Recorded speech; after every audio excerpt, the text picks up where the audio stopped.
I made it clear we can do it without increasing the deficits. Let's start with what I will not do.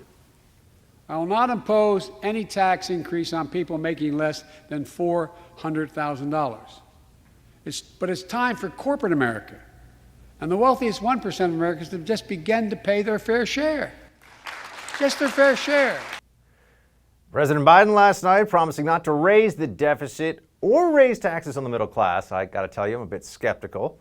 Since taking office, Biden has unveiled a massive spending spree, which, if passed, would cost the American taxpayer $6 trillion. In addition to the $2 trillion American Rescue Plan passed in March, Biden has proposed his infrastructure plan, which would cost an estimated $2.3 trillion. The American Family Plan as well, which would run close to $2 trillion. Make no mistake about it, this level of spending is unparalleled in American history. So just who's actually going to pay for all this? How will we pay for all of this? Joining us with her analysis of President Biden's speech and his spending proposals is former Assistant Secretary of the Treasury, Ms. Monica Crowley. Monica, good to see you. Nice to see you too, Buck. Thanks for having me. So how does this work? I mean, I'm not really a numbers guy, but he's not going to raise taxes on anyone making less than $400K. He's going to spend trillions of dollars and not add to the deficit. Do explain, through what financial wizardry can this be achieved? It can't.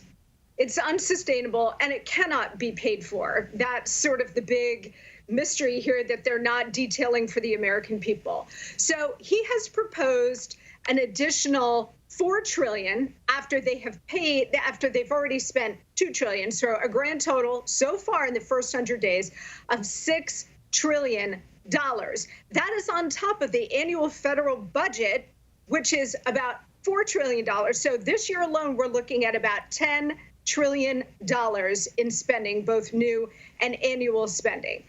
When he says that they're going to pay for it through massive tax hikes, well, he doesn't call it massive. We're calling it massive because that's what it is. But when he says that he's going to raise taxes only on the rich, that is not true. What he is not telling you is that he could do total confiscatory tax hikes. 100% of every wealthy person, high earner, major corporation in America, and that would not pay for even a fraction of the new spending that he is proposing. So he is ultimately going to have to go after where the real money is, Buck, and that is the middle class and small business. Those are the folks driving this robust recovery now. So if, in fact, he moves forward with elevating the income tax rates, hiking the corporate tax rate, hiking the capital gains tax rate, increasing the death taxes, there's talk about a wealth tax, endless array of taxes. If he moves forward with that, that will actually suffocate the very healthy recovery that we're seeing right now. And it's going to impact the folks most that he claims to care about the most, which are middle class families, minorities, and lower income workers. What does it mean for just everyday people when they hear that you talked about $10 trillion of federal government spending, $6 trillion proposed by Biden, that's in addition to the trillions of dollars that's already on book for the federal government? How does that affect everyday folks? I mean, are we seeing downward pressure on the private sector from this? Do we see inflation on the horizon? Where's that? I mean, it feels like, Monica, until it's real for folks on Main Street, Biden's going to keep, he's just able to keep the printing presses burring on along. Yes, that's exactly right. So what the American people need to understand is that when you raise taxes, you kill job creation and you kill economic growth. We've seen this in recent history. We saw it during the Obama years. We also saw the flip side of it, that when you cut taxes, as JFK did, as Ronald Reagan did, as Donald Trump did, you get the opposite effect. You get economic growth and you get explosive job creation.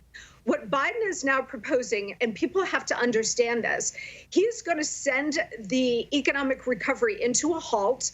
Job creation is really going to slow down. So the average American is going to have dimmer job prospects. They're going to face lower wages. They're going to face higher costs for pretty much everything. Goods and services, these prices are going up, not just because of inflation, as you point out, although inflationary pressures are here already. All you have to do is go to the gas pump or try to go to the grocery store and buy some food. You see those prices are already going up. But you're also going to see higher prices because all of these tax increases are going to be passed down to the consumer from companies large and small. You are going to end up paying the price for all of this explosive